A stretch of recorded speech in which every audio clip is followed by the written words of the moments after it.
ಪಕ್ಷದ ವರಿಷ್ಠರು ನನಗೆ ಹಾಗೂ ಉಪಮುಖ್ಯಮಂತ್ರಿ ಡಿಕೆ ಶಿವಕುಮಾರ್ ಅವರಿಗೂ ಕರೆ ಮಾಡಿ ನೀವಿಬ್ಬರು ಭೇಟಿ ಮಾಡಿ ಎಂದು ತಿಳಿಸಿರುತ್ತಾರೆ. ಹಾಗಾಗಿ ಅವರನ್ನು ನಾನು ಉಪಹಾರಕ್ಕಾಗಿ ಕರೆದಿದ್ದು ಅಲ್ಲಿ ಚರ್ಚೆ ಮಾಡುತ್ತೇವೆ. ಡಿಕೆ ಶಿವಕುಮಾರ್ ಅವರು ಹೈಕಮಾಂಡ್ ಹೇಳಿದ್ದನ್ನ ಒಪ್ಪುವುದಾಗಿ ಹೇಳಿದ್ದಾರೆ ಎಂದು ಸಿಎಂ ಸಿದ್ದರಾಮಯ್ಯ ಹೇಳಿದರು.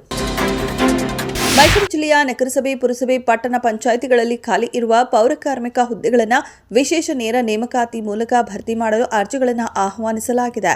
ಕರ್ನಾಟಕ ಸರ್ಕಾರದಡಿಯಲ್ಲಿ ಅದರಲ್ಲೂ ವಿಶೇಷವಾಗಿ ಮೈಸೂರಿನಲ್ಲಿ ವೃತ್ತಿ ಜೀವನವನ್ನು ಹುಡುಕುತ್ತಿರುವ ಉದ್ಯೋಗಾಕಾಂಕ್ಷಿಗಳು ಈ ಅವಕಾಶವನ್ನು ಬಳಸಿಕೊಳ್ಳಬಹುದು.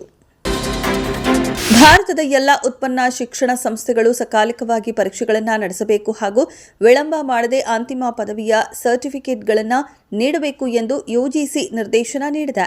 ನವೆಂಬರ್ 27ರಂದು ವಿಶ್ವವಿದ್ಯಾಲಯ ಅನುದಾನ ಆಯೋಗ ಈ ಆದೇಶ ಹೊರಡಿಸಿದೆ.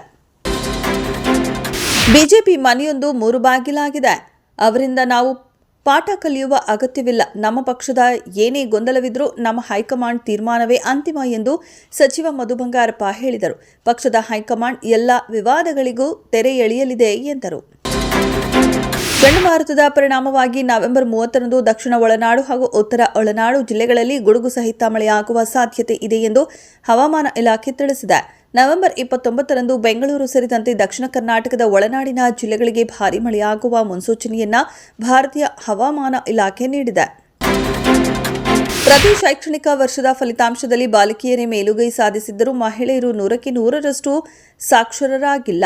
100% ಸಾಕ್ಷರತೆ ಸಾಧಿಸುವುದರ ಜೊತೆಗೆ ವೈಜ್ಞಾನಿಕ ಹಾಗೂ ವೈಚಾರಿಕ ಜ್ಞಾನ ಹಂಚಿಕೊಂಡು ಆರ್ಥಿಕ ಮತ್ತು ಸಾಮಾಜಿಕವಾಗಿ ಸ್ವಾವಲಂಬಿಗಳಾಗಬೇಕು ಎಂದು ಮುಖ್ಯಮಂತ್ರಿ ಸಿದ್ದರಾಮಯ್ಯ ಹೇಳಿದರು. ಭಾರತದ ಆರ್ಥಿಕತೆ ಜುಲೈ-ಸೆಪ್ಟೆಂಬರ್ ತ್ರೈಮಾಸಿಕದಲ್ಲಿ 8.2% ಬೆಳವಣಿಗೆ ಕಂಡಿದ್ದು, ಇದು ನಿರೀಕ್ಷೆಗೂ ಮೀರಿದ ಪ್ರಗತಿಯಾಗಿದೆ ಹಾಗೂ ಕಳೆದ 6 ಆರ್ಥಿಕ ತ್ರೈಮಾಸಿಕದಲ್ಲಿ ಅತ್ಯಧಿಕವಾಗಿದೆ. ಈ ಮೂಲಕ ಅಮೆರಿಕದ ಸುಂಕ ಏರಿಕೆಯ ಹೊಡೆತನವನ್ನು ಭಾರತ ಹಿಮ್ಮೆಟ್ಟಿಸಿದ್ದು, ವಿಶ್ವದಲ್ಲೇ ಅತ್ಯಂತ ವೇಗವಾಗಿ ಬೆಳೆಯುತ್ತಿರುವ ಪ್ರಮುಖ ಆರ್ಥಿಕತೆ ಎಂಬ ಪಟ್ಟ ಉಳಿಸಿಕೊಂಡಿದೆ. ಪಾಕಿಸ್ತಾನದ ಮಾಜಿ ಪ್ರಧಾನಿ ಇಮ್ರಾನ್ ಖಾನ್ ಸಾವಿನ ಸುದ್ದಿಗಳ ನಡುವೆ ಅವರು ಹಿಂದೆ ಮಾಡಿದ್ದ ಪೋಸ್ಟ್ ಮತ್ತೆ ಮುನ್ನೆಲೆಗೆ ಬಂದಿದೆ.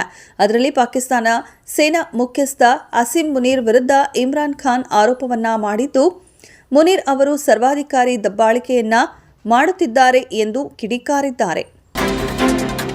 ಮೊದಲ ಬಾರಿಗೆ ಮಹಿಳಾ ವಿಶ್ವಕಪ್ ಗೆಲ್ಲುವ ಮೂಲಕ ಇತಿಹಾಸ ಸೃಷ್ಟಿಸಿದ್ದ ಭಾರತ ತಂಡವು ಮುಂದಿನ ತಿಂಗಳು ಮತ್ತೊಮ್ಮೆ ಮೈದಾನದಲ್ಲಿ ಕಾಣಿಸಿಕೊಳ್ಳಲಿದೆ. ಭಾರತ ಶ್ರೀಲಂಕಾ ತಂಡಗಳ ನಡುವಿನ ಟಿ20 ಸರಣಿ ಡಿಸೆಂಬರ್ 21ರಿಂದ ಆರಂಭವಾಗಲಿದೆ. ಸರಣಿಯ ಆರಂಭಿಕ ಪಂದ್ಯ ವಿಶಾಖಪಟ್ಟಣದಲ್ಲಿ ನಡೆಯಲಿದೆ.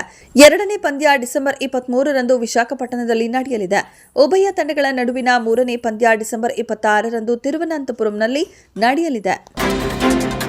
ಕಳೆದ ಕೆಲವು ದಿನಗಳಿಂದ ಮಹಾರಾಷ್ಟ್ರದ ರಾಜಧಾನಿ ಮುಂಬೈನಲ್ಲಿ ಮರಾಠಿ ಮತ್ತು ವಲಸಿಗರ ನಡುವೆ ಮರಾಠಿ ಭಾಷೆಯ ಕುರಿತು ದೊಡ್ಡ ಚರ್ಚೆ ನಡೆಯುತ್ತಿದೆ.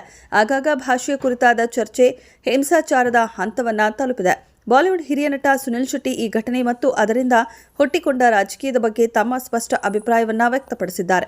ಭಾಷಾ ನಿಯಂತ್ರಣಕ್ಕಾಗಿ ಹಿಂಸೆ ತಪ್ಪು ಎಂದು ಅವರು ಹೇಳಿದ್ದಾರೆ.